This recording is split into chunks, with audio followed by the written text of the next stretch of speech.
Good day, everyone. Welcome to Basic Research class.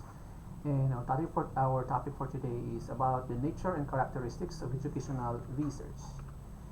Our previous topics, we talk about the research process, the kinds of research.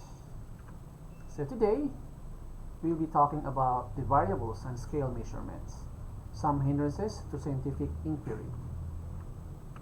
So in this lesson, the intended outcomes are the following: to be able to understand what are variables and the different types of variables, and to be able to learn the hindrances in scientific inquiry.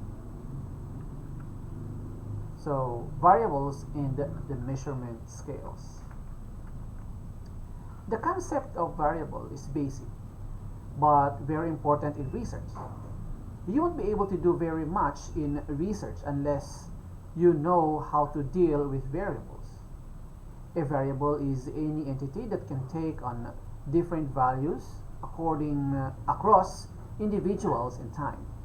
Specifically, it represents persons or objects that can be manipulated, controlled, or merely measured for the sake of research.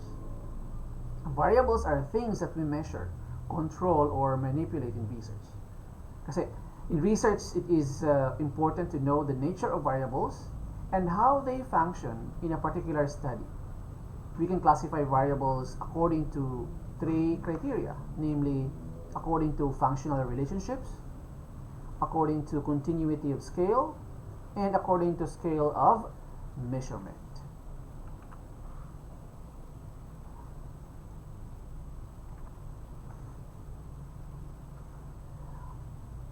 According to functional relationship, variables generally categorized as independent and dependent variables. The variable of prime interest to the researcher is the dependent variable, which is presumed to be influenced by some other variables. On the other hand, a variable that is thought to influence a dependent variable is called an independent variable. Independent variable is the stimulus variable, which is chosen by the researcher to determine its relationship to an observed phenomenon. Thus, dependent and independent variables are distinguished by their temporal sequence. In terms of cause and effects relationship, the independent variable comes first before any effect on the dependent variable can be ascertained. So, for example, to illustrate a hypothetical study on the variables that influence absenteeism rates of government workers could probably include, among others, such as marital status, level of morale of the employee, organizational climate, and leadership style of the manager. Dependent variable will be the absenteeism rate. Independent variable will be the marital status, level of morale of the employee, organizational climate, and leadership style of the manager. Other classifications of variable according to functional relationships are the following. We have intervening variable, moderator variable, control variable, and nuisance variable. So what is an intervening variable? An intervening variable is an intermediate variable that is produced by the main independent variable, which in turn influence the independent variable. For example, serving or not serving breakfast will be your independent variable. To undernourished children improves their academic performance, which is the dependent variable. A possible intervening variable could be satisfaction of hunger. Note that satisfaction of hunger is produced by serving breakfast, which in turn influences academic performance. While a moderator variable is an independent variable which influences or moderates the impact of an independent variable on a dependent variable. To understand the meaning of a moderator variable, we illustrate these concepts using the study of Labtech in 1992, which focused on the effect of peer teaching on the performance of students in physics. The effect of method of teaching on the performance of the students in physics could differ depending on the student's ability level. Above average students may interact differently during peer teaching compared to below average students. Hence, ability level is a moderator variable. Now, control variable is a variable that is controlled by the investigator in which the effects can be neutralized by eliminating or removing the variable.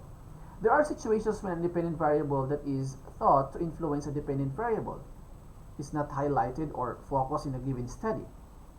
Its effect on the dependent variable is eliminated or neutralized by making it constant. Such as variable is called controlled variable. Nuisance variable is a variable which is not focused in the study. So performance in physics, for example, may be influenced by other variables inherent in the student, such as their level of anxiety in physics, which is beyond the control of the researchers. Its influence on the dependent variable is assumed negligible and hence is not focused on included in the study. Such variable is an example of nuisance variable. Then we have the continuous variable. In quantitative variables that can take on any value on the measurement scale are called continuous variable. This variable represents numerical measurement on a continuous dimension or scale and can take numerical values with a continuum or interval. Example of continuous variable are height, age, weight, income, temperature, and among others. Then we have discrete variable.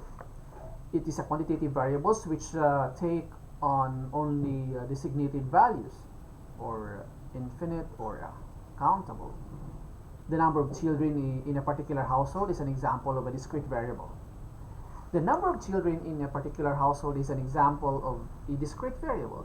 This variable cannot assume a value of 1/2 or 0.9. The only possible values that this variable can assume are 0, 1, 2, 3, 4, and so on and so forth, which is obviously a whole number.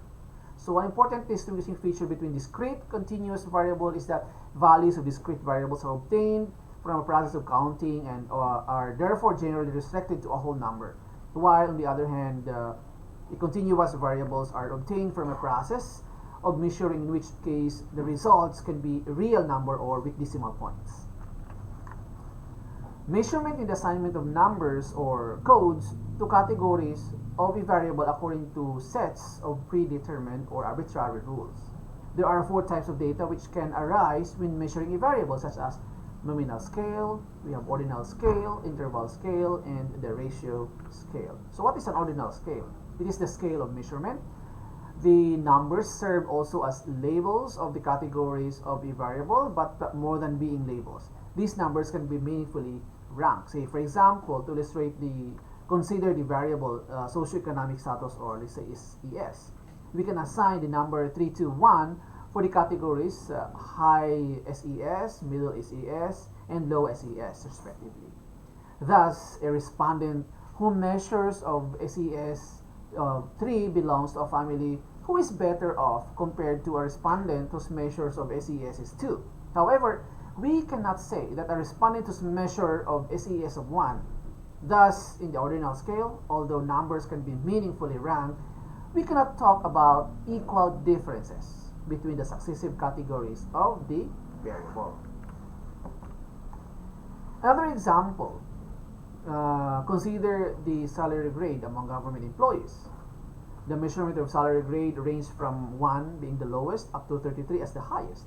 These numbers are ordinal in nature, since a person with salary grade of 11 has more monthly gross income than another person whose salary grade is 10 or lower than 10.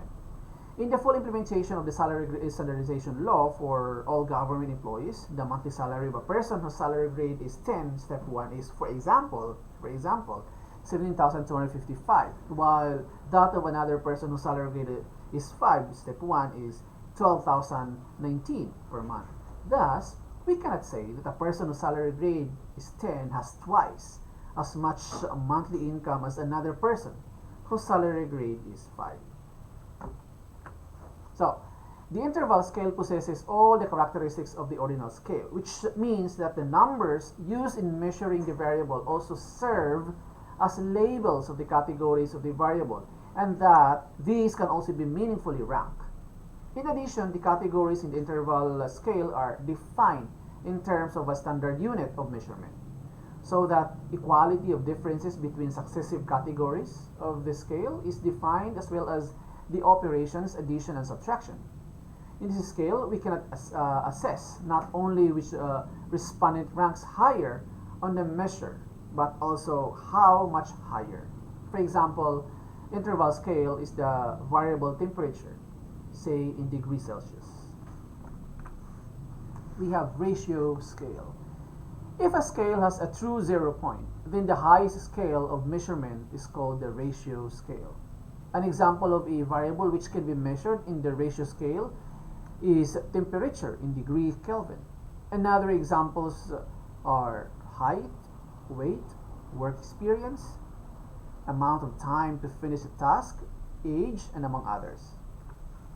So this is the summary of the scales of measurement, such as nominal, ordinal, interval, and the ratio.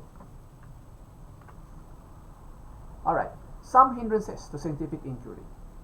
Hindrance means something which interferes with something else.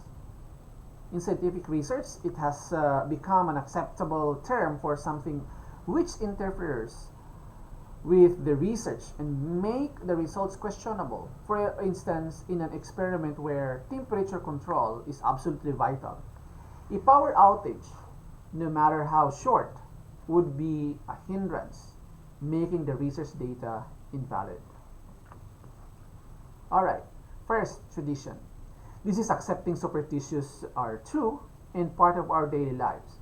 Even if it is not true, we are always apply this in our lives without applying a scientific investigation. Another one is authority.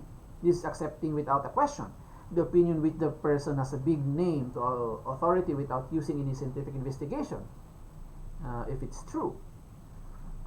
Inaccurate observation. This is describing wrongly what is observed. For example, 4 people are outside the hotel wearing short skirts and pants. Some people will say that they have no manners. The fact is that they are attending a party. Overgeneralization. This is establishing a pattern out of few instances. And selective organization. This is persisting to believe an observed pattern from overgeneralization and ignoring others. Made-up information. This is making information to explain away confusion. Illogical reasoning. This is attribution something to another without any logical basis. Then we have ego involvement in understanding. This is giving an explanation when one finds himself in an unfavorable situation. Mystification. This is attributing to supernatural power, the phenomena that cannot be understood. This is accepting that there are things that are beyond our intelligence, like spirits, ghosts, or something that people think that are out of this world. The air is human. This is an attribute that admits the fallibility of man. When he made a mistake, he will not study why he had committed this and how we will correct it and make some effort to avoid these mistakes again. Then we have dogmatism. It is an unwritten policy of certain institutions and government prohibiting the study of topics that are believed to run counter to the established laws. Alright, so these are the references. That ends of chapter 1. Thank you very much.